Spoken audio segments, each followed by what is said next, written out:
Welcome to Rhetorical Analysis Essay Review for Group B.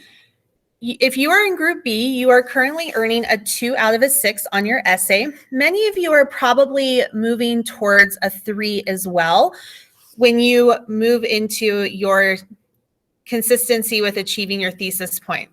Some of you are going to have a 0 on your thesis point, and some of you are going to be showing that you have part of a thesis, but you don't have the entire thesis. So something to check would be on your rubric. Many of you are going to have a check mark right here in the middle. And this means that you have maybe one part of the thesis over here, but you also are missing something. So that could mean that you had your rhetorical devices stated, but you didn't have a clear claim or a defensible position. Or maybe you had a defensible position or clear claim, but you didn't name the rhetorical devices. So if your check mark is in the middle, it means that you have half of a thesis, but you still need to work on it. Several of you are also in the 0, where you just haven't reached a full thesis. So the first thing for everyone in this group is you are going to work on first establishing a really clear, solid, and defensible thesis statement. We want to make sure we have a defensible thesis every single time for every prompt that we're given, because that is what sets up our essay and it guides the rest of the essay. So we really want to take some time to reinforce and establish a really clear thesis statement. With regards to the commentary and evidence, everyone in this group earned a 2 for evidence and commentary. So you are right here for evidence and commentary. This means that you are demonstrating a good understanding of the goal of rhetorical analysis. You understand the process and what the goal is. However, your commentary is just a bit too general, or you may be repeating ideas. You may at some point also have misinterpreted a part of the text. So the goal with the commentary and evidence, okay, we're going to first establish a clear thesis, and then we're going to focus on expanding the commentary of your evidence so that it is consistently and explicitly explaining how the evidence supports the speaker's purpose. And working on these two things is going to help move you forward on the rubric, okay? So the first step is to focus on your thesis statement. You don't need to worry about creating an entire intro paragraph. We simply want to have an explicit thesis statement. Remember that many of the high-scoring essays, if you look at the samples by the AP board, a lot of those don't include a full intro paragraph. Some of them just have a really strong explicit thesis statement, and they earn that point, and they have a really great solid essay that follows. So that's our goal for you right now, is to focus simply on developing a really strong thesis statement.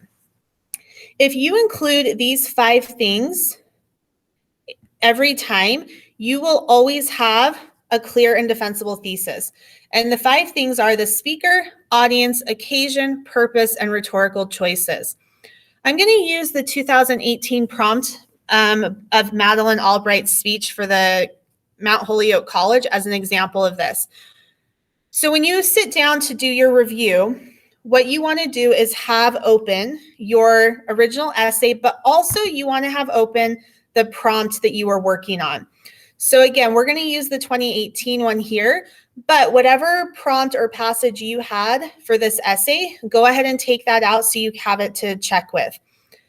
All of the AP prompts for rhetorical analysis always give you a prompt at the top of the actual passage.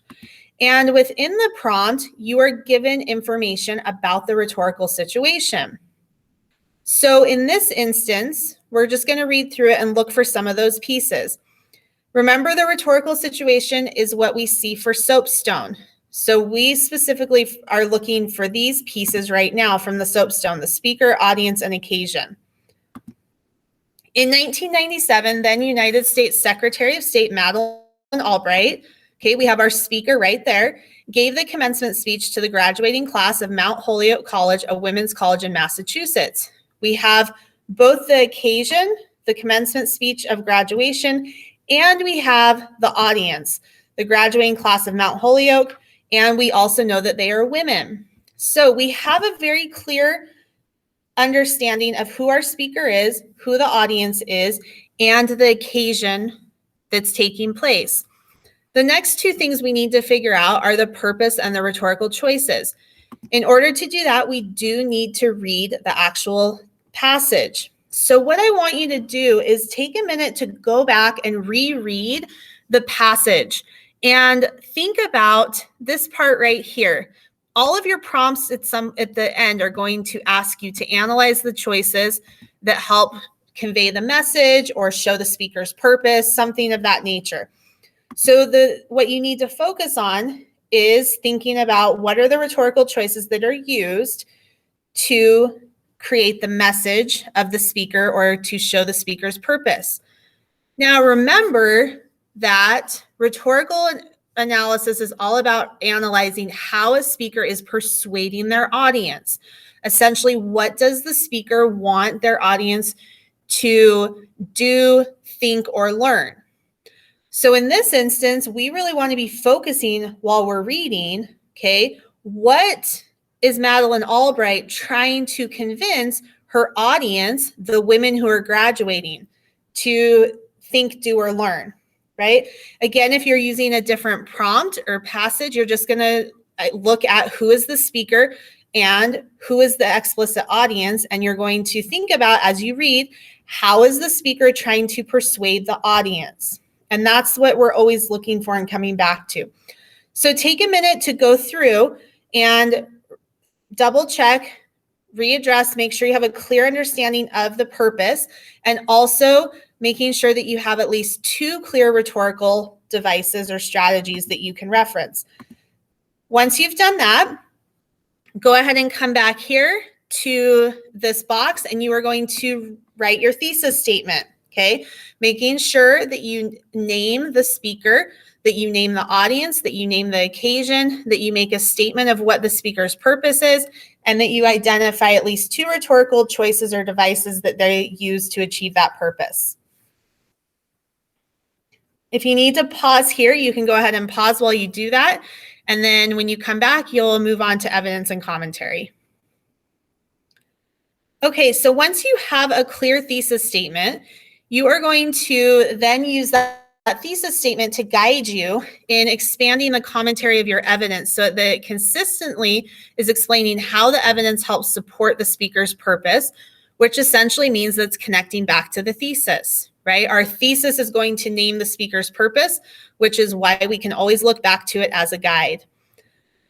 The first thing is to choose 2 to 3 pieces of textual evidence that are examples of each of your devices. So you are going to look back at your essay, look at your 2 rhetorical devices that you had selected, okay?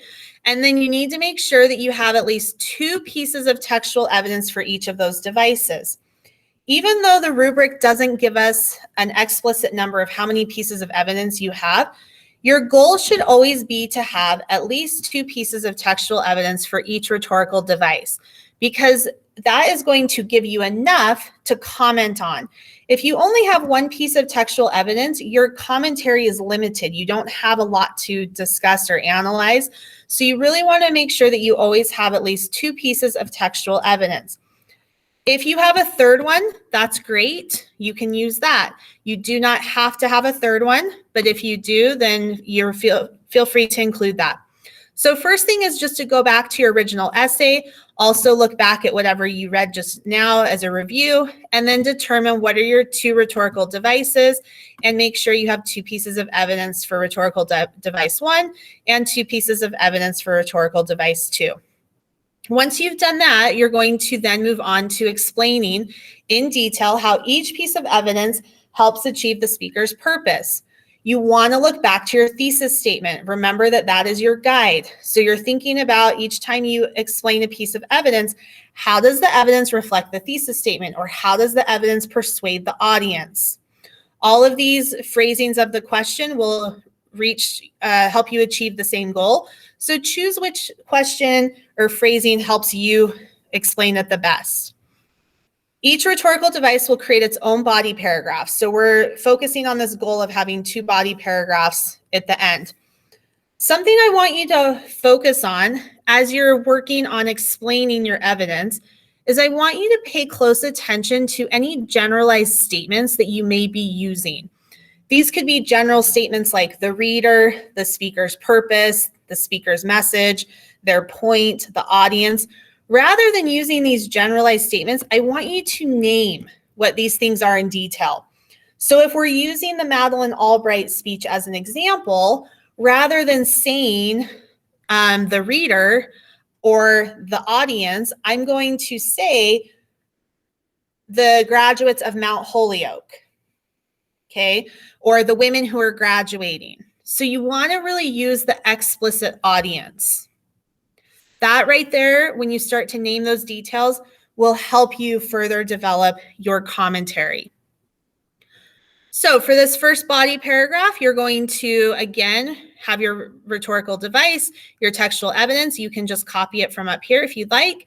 And then you're going to add your sentence to explain how that piece of evidence helps helps the speaker achieve their purpose. If you go back and look at your original essay, you have good pieces there, so you can look at that and build on it, and then add what needs to be added. Make sure that you have that for 2 pieces of evidence. Again, if you have a third, you're welcome to add that. You don't have to. And then you're going to do the exact same thing for your next piece of, for your next rhetorical device. You're going to explain how each piece of evidence helps achieve the speaker's purpose. Again, if there's a third piece of evidence, feel free to use it, but it's not required. Once you've gone through that, I would like you to include just a very basic restatement of your thesis as a conclusion. The AP board and your teachers are very clear that you are writing these essays in 40 to 45 minutes. The focus is for you to demonstrate your understanding of analyzing rhetoric. So most of your time is going to be spent on your body paragraphs. However, it is important to still just give a brief demonstration that you understand the formality of a formal essay, which includes a conclusion. For these purposes, for the timed essay, you can simply just restate your thesis at the end and have that be your conclusion. Once you're done with that, check with your teacher if there's an option for a redo assignment, and then continue to practice your rhetorical analysis, always reviewing your thesis and your commentary and evidence.